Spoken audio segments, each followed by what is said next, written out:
Florida is a closed primary state, which means if you aren't registered as a Democrat or Republican, you can't vote for partisan races. But as ABC Action News reporter Michael Paluska shows us tonight, there is still time to change what party you belong to and vote for your favorite Republican or Democrat. Voting is extremely important to our community, and there's still time to do something called flip-flopping, changing your party affiliation from no party to registering as a Democrat or Republican, and we have until Monday, July 25th, to do it. But what many people lose track of is there are nonpartisan races. You don't have to be a Democrat or a Republican to know or care who's running for school board. You don't have to be a Democrat or a Republican to care about who your county judges are.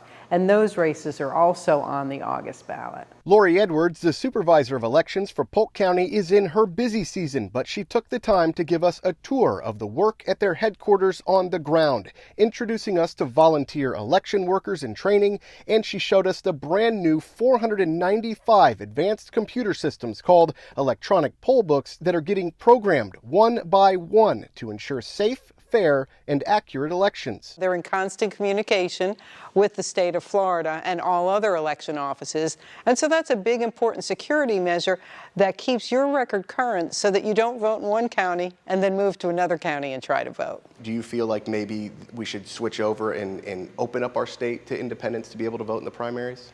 I do. I believe that. I mean, you can't make any better argument for open primaries in Florida than the fact that 1/3 of our voters are not affiliated with a party anymore. That's a very strong message, and I think that the state's leaders should hear it. In 2018, which was a pretty high turnout for a primary, it was only 27% of registered voters actually voted.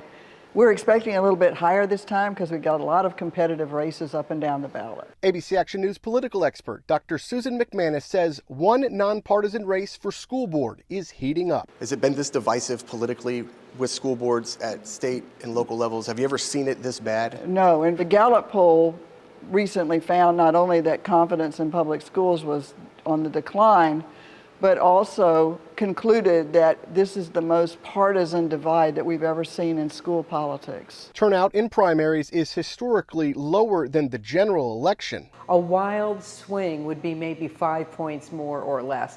So no, we're really not seeing any changes in terms of total turnout. But there is a major shift for this year. More people are voting not affiliated with any party, no party affiliation, than are registering either Democrat or Republican. It is growing in leaps and bounds. And you can't complain about who gets elected if you didn't go vote. So you shouldn't leave that on the table and not trust our election process. No. You have to go do it, or else you're going to continue to feel.